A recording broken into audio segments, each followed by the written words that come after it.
When I was 22, I went looking for religion.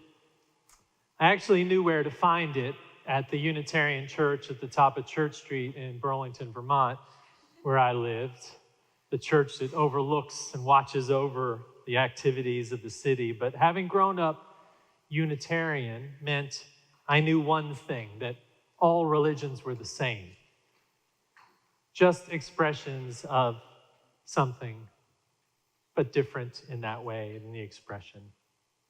So my friend Paul and I, who Paul had never been in church, maybe was a Buddhist, I'm not sure, we decided to go on a tour, and we decided to visit 10 places of worship all throughout the city. I will spare you the details, but we visited temples where gods were offered mangoes, and Greek Orthodox church where the priest stood behind a curtain to do the worship, and Christian Science meeting, and Methodist church where nothing really at all ever happened. And then we went to Jubilee Foursquare Gospel Church. The first thing that happened when we walked up to Jubilee Foursquare Gospel Church was we were met by the preacher who was wearing a 3-piece denim patch suit. You know, a suit made out of denim squares. I knew something was off. But we kept going, and then I remember a whole bunch of readings and maybe some prayers, and then I was dancing with a woman twice my size, and people were speaking in tongues and falling on the floor and praying over Paul and praying over me, and my friend Paul looked at me and he looked like I had brought him to Mars or something, and I loved it. We left exhilarated and scared and never wanting to go back there ever again. The denim suit wearing preacher gave us a firm handshake and told us to come back, something like come back Wednesday, and we mumbled and we left. And it was then that I knew that all religions were not the same. You see, my Unitarian church I grew up in was never like that, not in expression or intention. I grew up with a rational religion, thinking about meaningful things, feeling stories that moved me, trying to do good, to be a better person. Our expression was in songs and deep listening and occasional tears, and I was okay with all that. Never in my life was I trying to get right with Jesus, get saved, or speak the language of the Holy Spirit. The intentions were different also. The stories were different, the meaning, the goal, it just was different. Which made growing up in the Ken Patton era, the era of the hymns for the celebration of life, the era of the reading that I read you today about universal religion, a complete and utter disconnect. I was trained to believe that we were all the same, that a universal religion that Patton wrote about in the hymnal, which was on my lap as a child, was a way to understand that all wisdom and goodness are made of one. I call this the naive period of Unitarianism, kind of like the sentiment behind the idea that if you're you can believe anything you want, of which we've preached against many times here in the church. Patton went so far as creating the Charles Street Meeting House, a church on Charles Street in Boston, which you can visit if you go there. He hung the symbols of the world's religions all throughout the church and preached regularly on a religion for one world. Patton wanted to show that themes emerged from all religions. He believed that art was universal. The meeting house was a collection of religious art. He called his sanctuary an auditorium. He put a bookcase of original Bibles there, which held scrolls and books from the world's religions behind the pulpit. He had advocated what he called creative eclecticism, which included rituals taken from all religions, sacred texts, and science as a kind of religious expression. A painting of the Andromeda Nebula formed the backdrop for the worship service, and a sculpture of an atom hung in the main hall of the meeting house. Now, you might say that was kind of rich in a way, in that approach. Certainly, the exposure to the religions of the world didn't hurt, but something in me, even as a child, growing up in that kind of Unitarianism, asked, where was our religion? And we still do draw on other faiths, and we have one thing that Patton left us with, which is the chalice. He, at the beginning of each worship, lit a flame in a Greco-Roman form bowl, which became the chalice lighting in many UU churches, if not all. Patton's experiment, though, failed. From my perspective, it had no core. It had nothing to hang on to. It had no origin story, no feel for redemption or service or justice. Above all, it was a bit arrogant, if you ask me, a religion for the world. In a sense, he was saying, we are the religion, the answer for the world. You can visit the Charles Street Meeting House today. There you can get a nice chocolate croissant in the foyer where the bell tower is, and maybe an apartment, 4 bedrooms for $3.9 million, but you can't get any worship there. To me, Patton's experiment was kind of like the poem that Beth read, describing the parent watching the kid latch on to the story of Jesus while he wants her to believe in the religion of evolution. I love that line in the poem, The Visit with the Smithville Methodist Church. One of my favorite poems and lines in any poem. You can't teach disbelief to a child. And evolution is magical, but devoid of heroes. You can't say to your child, evolution loves you. The story stinks of extinction and nothing exciting happens for centuries. The universal religion lacked a similar thing. It lacked the latch. It lacked the grab. It lacked something that held us together. And it had its own extinction. That is why we in this church aren't the universal religion. Sometimes people ask me, well, that means you believe anything you want, you're just a conglomeration of all different faiths, and that is not who we are. We ask you to wrestle with certain baseline ideas like the inherent goodness of humanity, like the human nature of Jesus, like the idea that salvation doesn't come by some agreement to an idea, but it comes through the building of your character. Make no mistake, we are a big tent. We are open in our dialogue. We are a religious community that welcomes the influences from the world, but we are a community with walls, history, story, founders, intention, mystery, theology, much of which was influenced by the religions of the world and science, but resides in its own home. Much of this we're going to roll out over the next 2 weeks as we shift from our summer series to our fall series. You see, today ends the summer series with your suggestion that we preach on common threads in religion. I was talking to Beth about this week, and she said, I think the first part of the summer was all about polarization.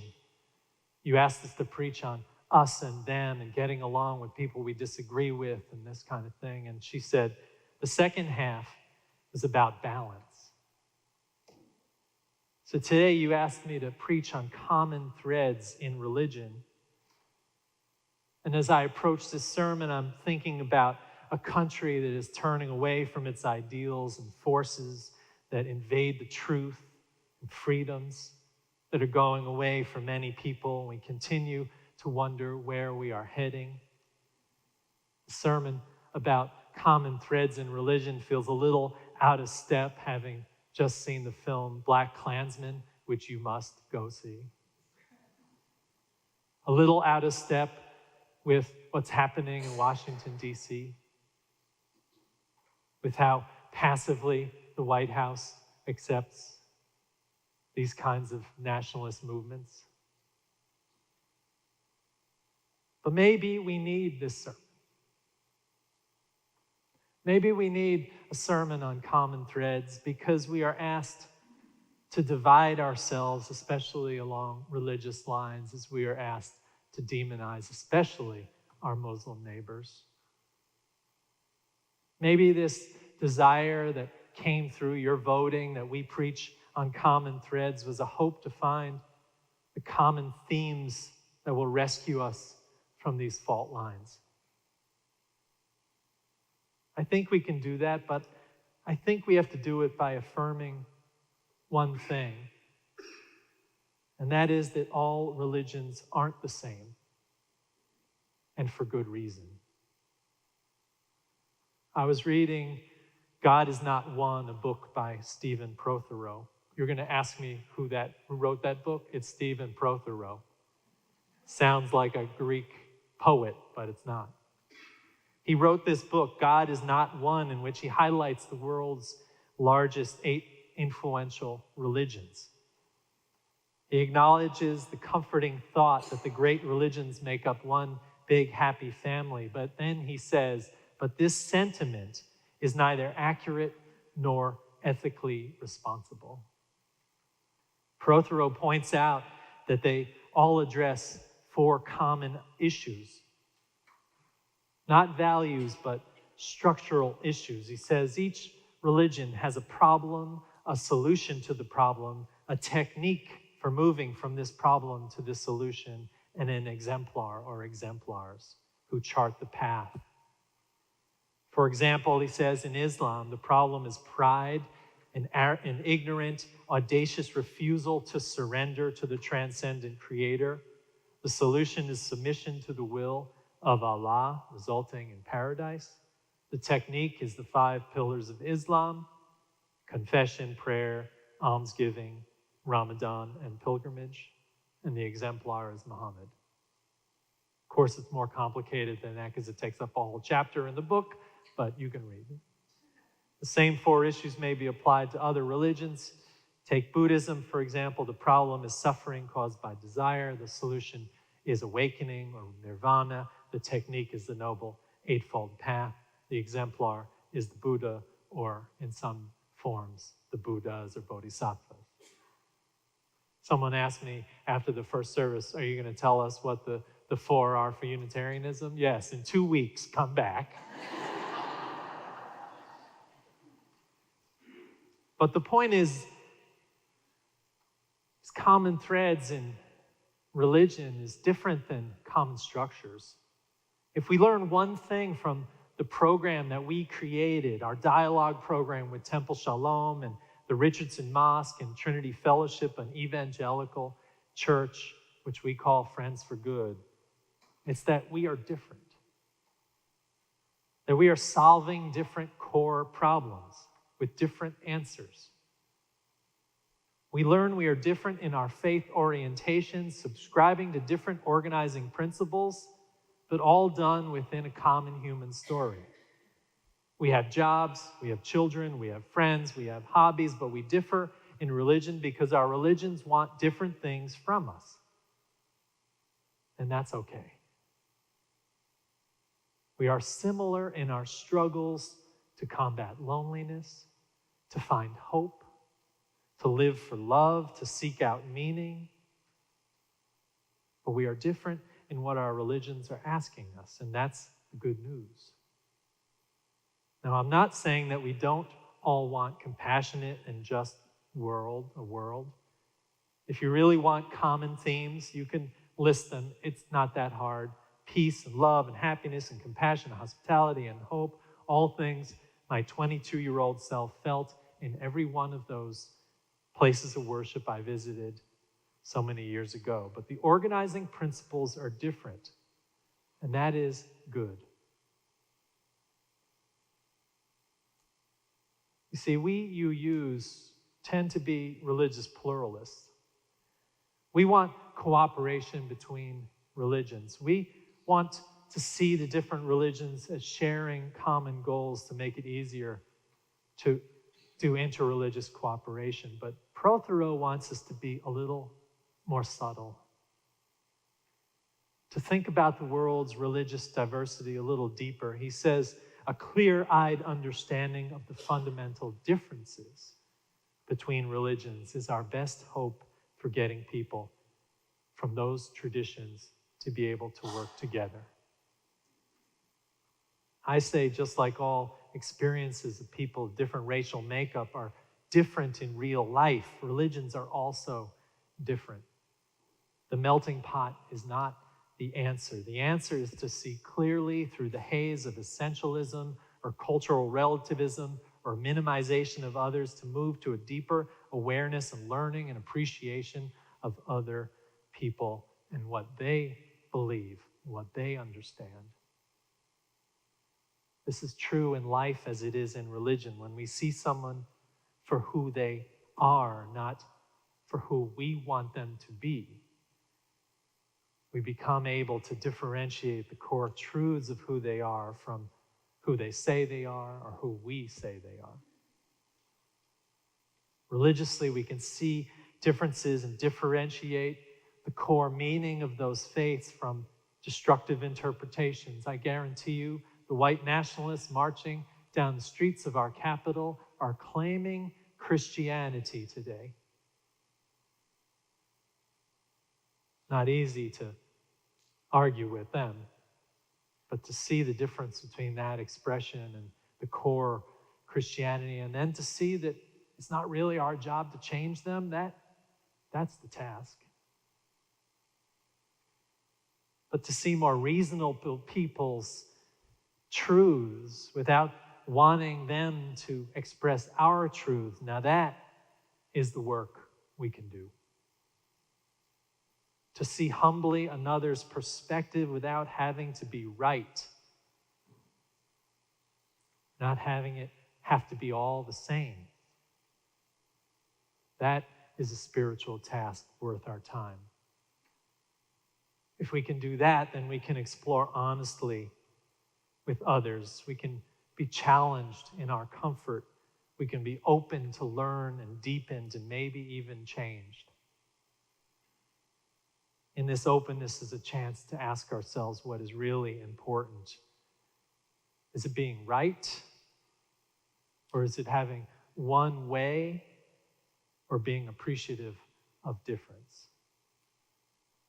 I have learned from experiences like Friends for Good that my place is neither as a spiritual tourist like I was when I was 22, nor is the mission of my faith to change another, but rather to see how I can change myself, to see if I can see another for who they are, to truly be open to another's truth, and to give them a gift, a spiritual gift of that kind of presence, without wanting them to be just like me.